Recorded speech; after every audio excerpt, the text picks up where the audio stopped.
ہنسنا منع ہے۔ 13 سال بعد مقدمہ جیتنے پر بزرگ کو جج نے مبارکباد دی تو بزرگ نے جج کو دعا دی کہ اللہ تجھے ترقی دے اور تھانے دار بنائے۔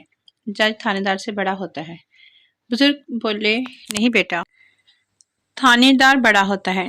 جج نے پوچھا کیسے؟ تو بزرگ بولے آپ کو کیس ختم کرنے میں 13 سال لگ گئے۔ تھانے دار شروع سے بول رہا تھا 5,000 دے دو اور میں معاملہ ادھر سے ہی رفع دفع کر دوں۔ ہنسنا منع ہے۔ مولانا صاحب جمعے کے خطبے میں جذباتی تقریر کر رہے تھے۔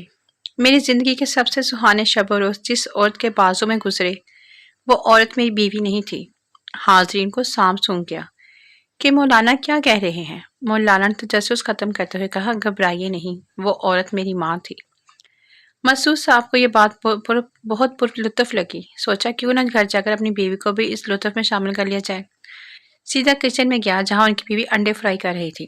مسعود صاحب نے کہا تم جانتی ہو میری زندگی کے سب سے سہانے شب و روز جس عورت کی بازو میں گزرے وہ کم از کم تم نہیں تھی۔ 4 دن کے بعد جب ان کے منہ سے پٹیاں اتارے گئی اور تیل کی جلن کچھ کم ہوئی تو بولے تو چنگی نہیں کی تھی مولوی۔ ہنسنا منع ہے۔ ایک آدمی کا آفس میں پہلا دن تھا۔ اس نے اپنی سیٹ پر بیٹھتے ہی فون اٹھایا اور کچن کا نمبر ڈائل کیا۔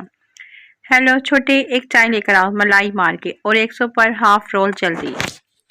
دوسری طرف سے آواز آئی تم نے غلط نمبر ملایا ہے گدھے۔ تمہیں پتہ ہے میں کون بول رہا ہوں؟ آدمی کون احمق بول رہا ہے؟ میں اس آفس کا مالک بات کر رہا ہوں، جواب آیا۔ آدمی تمہیں پتہ ہے کہ میں کون بول رہا ہوں؟ مالک نہیں۔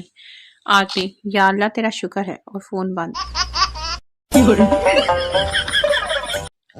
ہنسنا منع ہے۔ ایک انتہائی خوبصورت لڑکی لفٹ میں سوار ہوئی۔ اس میں سے بہت پیاری خوشبو آ رہی تھی۔ لفٹ میں موجود ایک آنٹی نے پوچھا کون سا پرفیوم ہے؟ لڑکی نے کہا وکٹوریا، صرف 95,000۔ دوسری منزل پر ایک اور لڑکی سوار ہے۔ اس نے بھی کوئی اچھا سا پرفیوم لگایا ہوا تھا۔ آنٹی نے پوچھا کون سا پرفیوم ہے؟ لڑکی نے بتایا NS، صرف 1,05,000 کا۔